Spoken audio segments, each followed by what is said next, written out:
Okay, let's move on to item 29 on the regular agenda, the consent to purchase property. This is regarding 22 South Cove, the Tucson Small Animal Hospital, for an amount of $500,000, including about $28,000 in estimated closing costs to provide animal care center services. It's a pleasure of the board. Mr. Chairman, Supervisor Christy. I would just like to express my position on this purchase and why I will not be able to support it. Motion. I'll move approval. Second. Motion and a second. Again, I will be unable to support this purchase on a number of different levels. First and foremost, it's taking commercial property that could be reutilized or repurposed in the private sector that is now going to be in the inventory of the public sector, i.e. Pima counties, removing a potential source of job development, economic development, tax base, etc. Secondly, there's a $22 million facility that is currently in use. It's a state-of-the-art facility, I am told. If this was something that was needed not too long ago when the $22 million facility was built, it should have been considered then. Secondly, the location, I've been told, has a demand for services out there. That's in my district. I don't have an overwhelming sense that there is this. It's in yours? Okay. Well, I don't have an overwhelming sense that there is a real need for or demand for this property there. And third, we have to prioritize our spending, and part of that prioritization is to look into the categories. Does this create jobs? Is it good for economic development, tourism and industry, quality of life for folks that aren't making the median income? I do not see the justification for purchasing this property. We have a very fine facility already in place. Folks, if it's a distance problem, certainly can afford to drive the extra 15, 20 minutes that it would take to use the service at Silverbell. And therefore, based on those various levels, I will be unable to support purchasing this property. Supervisor Valadez. Mr. Chairman, we've gotten a number of emails and phone calls and certainly raised some legitimate concerns. What I'd like to do right now is hear from Mr. Huckleberry relative to the question of why are we doing this? What's the rationale? Who approached whom, and how are we going to utilize this facility? Yes, Mr. Chairman, members of the board, I think it begins with the facility that we actually made significant improvements in, and that's a facility at Silverbell, which is the far west side of the metropolitan area. One of the complaints that we commonly get is the location of that facility not being basically convenient to a lot of residents, particularly on the east side. And so we have always thought that at some point in the future we'd have a secondary facility. In fact, I think the bond issue even anticipated that, included language that talked about satellite facilities. This particular facility and its use, as we've seen, is functionally obsolete, meaning that it's an old facility. It can be used for administrative purposes, for housing, and for kennel purposes. It is not adequately suited to do that. The important part is that it is on the east side, and it's located at Broadway and Kolb. And if you look at strategically how to best gain access to most of the residents on the east side, it is at that location, because Kolb goes through Davis-Monthan, connects to the interstate, then goes to the north and wraps around into Sunrise Drive. So it's located on the east side. We looked at service areas, and if you just look at zip codes, you get about 30 to 35% of the services that are provided, or people who use animal care facilities, are located on the east side. If you were to draw a line between the Silverbell site and this site and split it down the middle, that number would grow even larger, probably about 50-50. When we looked at the site, it is not the building itself, it's the property. And the property and the building probably occupies maybe 20% of the site. It's the additional land that's available at Broadway and Kolb that gives value to the property as indicated in the appraisal that says basically it's worth $575,000 assuming the building is demolished. We felt it would be appropriate to actually use the existing facility as an administrative type facility providing constituent services, licensing, other kind of educational programs or things that could be done and provided to the East Side constituents, and that ultimately we would want to build another facility on the property itself to provide all those other services as the community grows and continues to grow greater than 1 million people. So it's really a selection of not the building itself, not the facility. It's really about constituent services and providing those services distributed throughout the region. With regard to who approached who, the owner did not approach the county. I think county staff observed the for sale sign. I then talked to our property management manager and offered and indicated to make an offer $50,000 below the offering price of $550,000, and that was generally accepted, subject to then all the things that we're going through now. And so that was the genesis of the item. It's probably again one of the concerns we get and complaints by a number of people is the fact that we have a single facility located on the far west side. And we felt that the opportunity here, given the fact that it was a former and is presently a facility providing animal care services that had some recognition in the community as being such, and therefore it was an appropriate option the county should pursue with regard to developing a satellite facility, even though the initial uses would be almost all administrative. We would house some of the facilities, the vehicles that operate animal care services out of at that location, so that the people who do provide those services and respond in the field on the east side don't have to travel all the way across the urban region back and forth providing those services. They can be housed out of that location. So it's really an option that we felt was worth pursuing, and the land mass and the land that's a valuable asset that then basically can be expanded in the future as the community grows. Our partner in most of our animal care services is the city of Tucson. And so we went to the city of Tucson knowing that obviously they would have to share in some of the additional operating costs, which are in the range of $100,000. And they were wholeheartedly in support of the acquisition simply because it provided better constituent services to the city of Tucson residents living on the east side. Now, part of the concerns that we heard earlier today dealt with, first of all, that we could do the same through a mobile vehicle of some sort, plus that there was going to be some sort of negative impact on the staffing at the PACC. Would you address those two concerns? And I know you touched on them right now, but if you could elaborate on them a little bit more. Yes, Mr. Chairman, Members Board Supervisor Valadez, with regard to mobile clinic, I think we believe that for vaccinations and other minor things that can occur, they can easily be accomplished at this facility. Therefore, that's not necessary.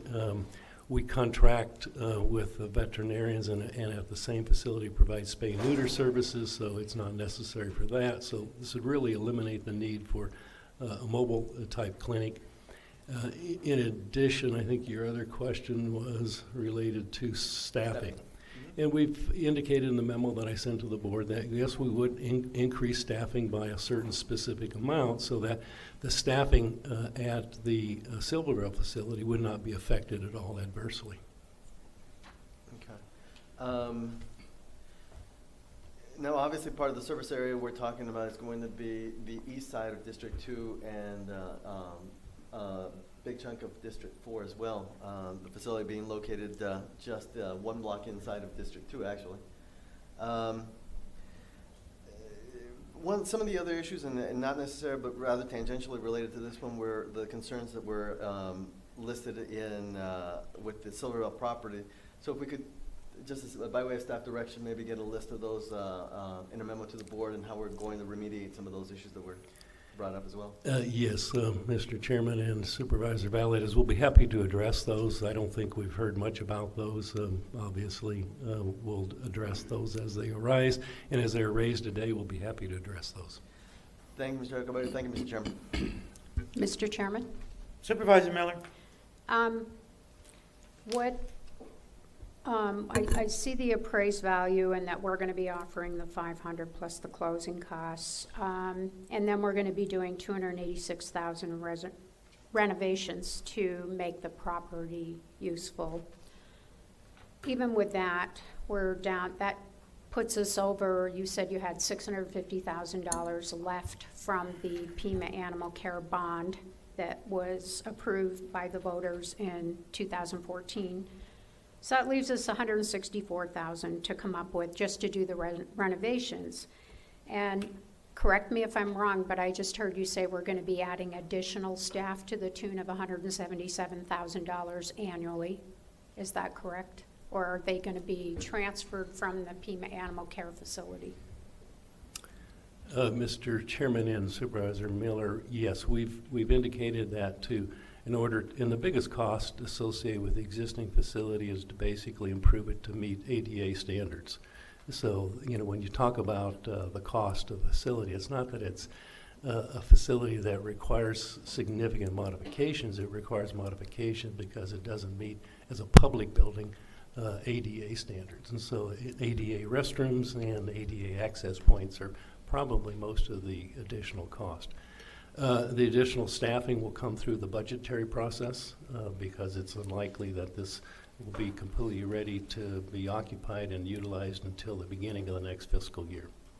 And it doesn't include any computers, fixtures, office supplies, any of that kind of stuff that it takes to run an administrative type operation. In that $177,000, everything I saw were salaries and benefits.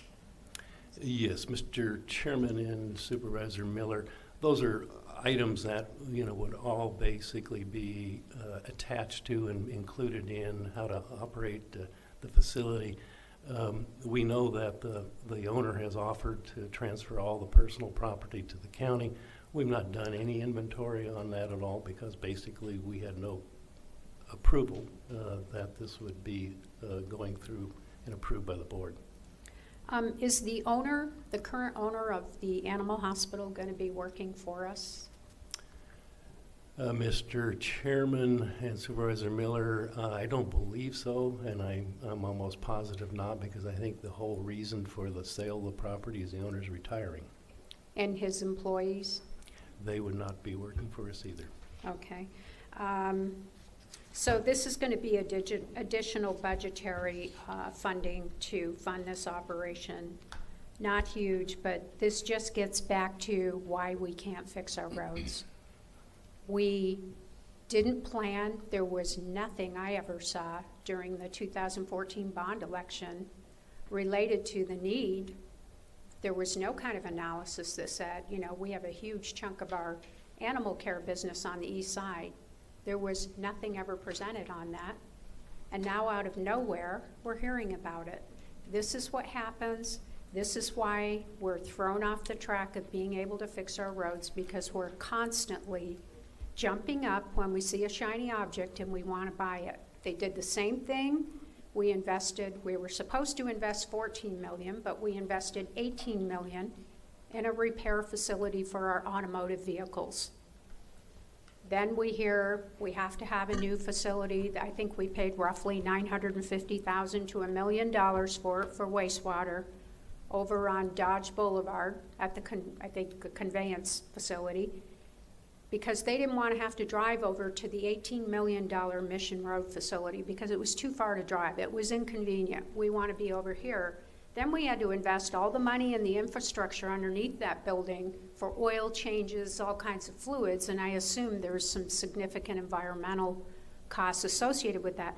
But this is why we can never get our roads fixed because we keep getting diverted onto things like this. Is it a good thing?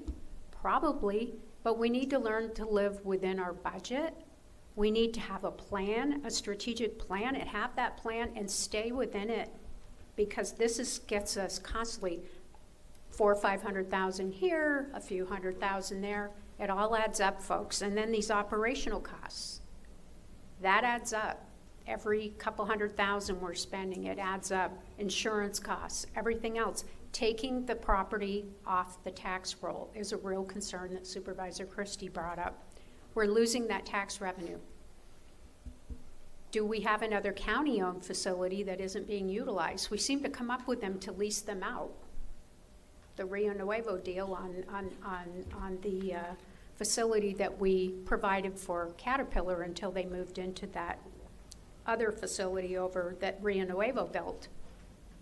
It's constant, and it's what keeps us getting in trouble with managing these monies. I cannot support this. I just toured Pima Animal Care Facility. They're doing a tremendous job over there, tremendous improvement from what it was like before. Kristen and her staff are doing a fantastic job. I really appreciated everything that they're doing over there. But this is just another issue that is going to prevent us from doing the things that we have been putting off, because it always takes a back seat. The roads always take a back seat.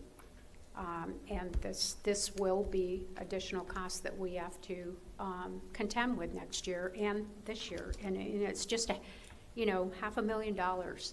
And if these issues over at the Pima Animal Care Facility are real, that there are some issues that kennels aren't usable. I didn't happen to see that, but I wasn't looking for anything like that. But if that's going to cost money to fix, then we'll overrun even more. So those are my concerns, and that's the reason I will be unable to support this today. Thank you. Thank you, Supervisor. Mr. Chairman. Supervisor Bronson. Yeah, I can't support this as it's presented today for a number of reasons. Number one, I've heard from many constituents in Ajo, and at the time we passed the original bond for the new PAC, some of those monies were promised for Ajo and their facility, and that hasn't happened to date. Number two, the vast majority of comments we have gotten in my office on this have expressed concerns by both from an economic standpoint, some of which Supervisor Miller has mentioned, and then I think, as we heard several today, saying that there's a better use of these funds rather than this particular facility.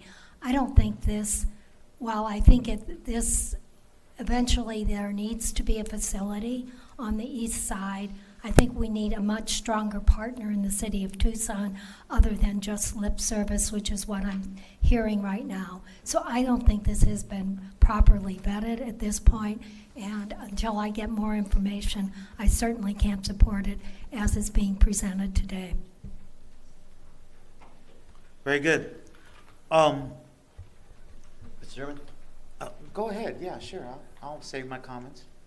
Well, considering what the basic math I just did on this dais, I'm going to move a substitute motion to table the item for 2 board meetings to provide enough time to get the additional information. Second. A motion and a second to table this item for 2 board meetings. So that would be to the first meeting in December, I assume? Correct. Pardon me? December 3rd? Correct. Okay. Any discussion regarding the substitute motion? And I'll reserve my comments until a later date. Any objections to the motion? I object. I object. Motion fails.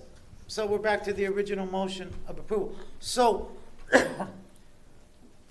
Mr. Chairman. you asked for more time, but you didn't vote for more time, so I'm wondering what can I we do think here? that staff has to do some homework, and continuing it for 2 meetings isn't going to be sufficient time. What is sufficient time? I do not know. I think we need to see this vetted in the community. So I would think this needs to be tabled until we've had a proper vet. So you're asking for an indefinite tabling is what you're asking Well, for, is what it sounds yeah, I like. think it shouldn't come back to us until we have more information, and I leave that to staff's discretion to.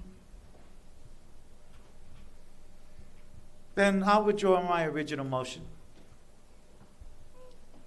So there's no motion There's no now? motion on the table now. Mr. Chairman, I move to deny the approval of purchasing this Eastside Pack location. Second?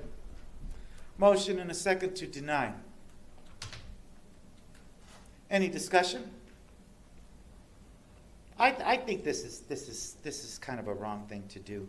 I sympathize with my good friend from District 3 in not having her promises delivered in Ajo, and I'd like to hear some kind of response from Mr. Huckleberry on that.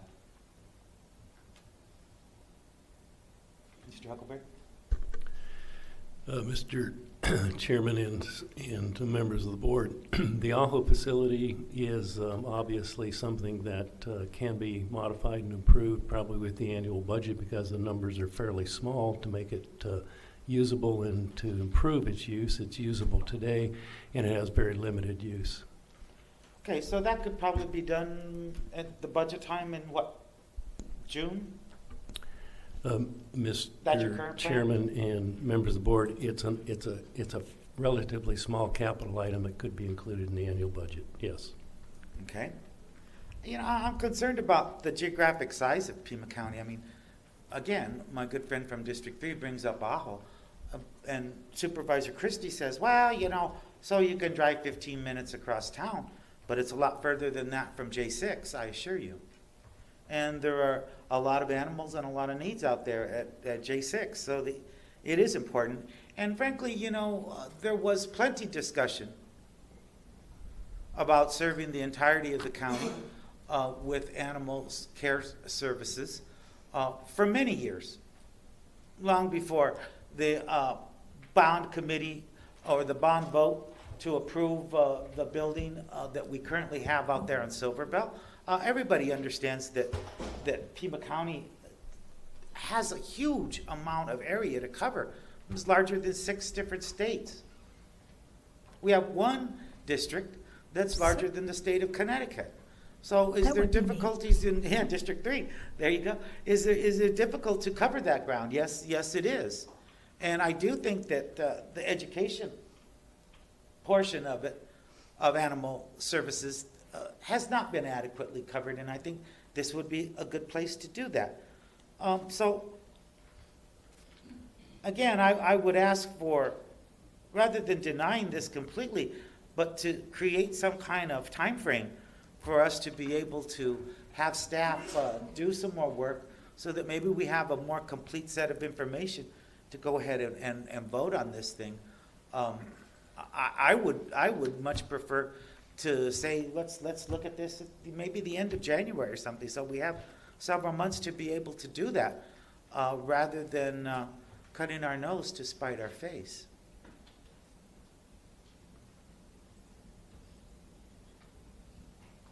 So, I guess the only motion that we have on the table right now is for denial.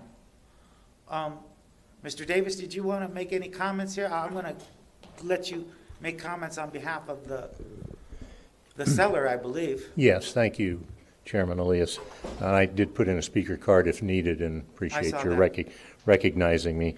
I do represent the owners of 22 South Kolb, and I think, you know, the various arguments have been advanced, but I would just summarize them very quickly. Number one is I believe that Pima Animal Control supports this. That's all the indications that we've gotten. And unless there's something to the contrary of that from county staff, I think that's a fact. You heard Mr. Huckleberry indicate that the location is perfect to serve the east side, and we think it is too. It's a good deal. It's $75,000 under the appraisal. This is a turnkey operation, Everything in the clinic is yours, including paper products and copy machines and drugs and syringes and tables and chairs. Everything is going to be turned over to the county. And finally, again, something addressed by Mr. Huckleberry was that this is a 30,000 square foot lot. So there's plenty of room to do future plans. Supervisor Bronson, you've indicated that maybe a strategic plan ought to be done. This property has the flexibility to allow that to be done. Certainly, it's the wish of the owner that the sale proceed. If the votes aren't there today, then we would humbly ask that you continue this maybe till the end of January, so that you can come up with the appropriate staff information, the strategic plan, whatever that you need to make a good decision. I'm happy to answer any questions. Thank you, Mr. Davis. Thank you. I don't know, council, is it okay if I make another substitute motion here in this particular situation? There is. There is. Yes, Council, please. Mr. Chairman, I think that's appropriate. Okay. Then I would ask that I would make a motion that we continue this item until the last meeting in January, so we have some time to collect some more information, and plenty of time to do that. So that staff and that community dialogue that I think is important too, Supervisor Bronson, I concur with that, has an opportunity to take place. Second. Motion and a second. Discussion. Are there any objections? I object. I object. Motion carries 3-2. No, Did you I object too? objected. Oh, I'm sorry, I didn't hear you. You must have been speaking at the same time. Okay, so the motion loses. We're back to the motion to deny the purchase. Roll call, please. Supervisor Bronson? When I explain my vote, I do not think, again, that the end of January is sufficient to have that community dialogue and that stakeholder dialogue. And I think that should have occurred before this even came to us. So until that community dialogue, that stakeholder dialogue, that further vetting is accomplished, I think it's inappropriate to bring this to the board for a vote. So I vote no, or aye, to deny. You're voting aye on the motion. Right. Understood. Just wanted to clarify that for everybody. Supervisor Christy?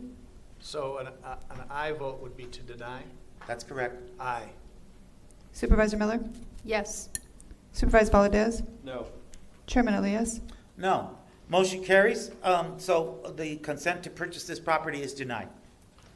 Very good. We're going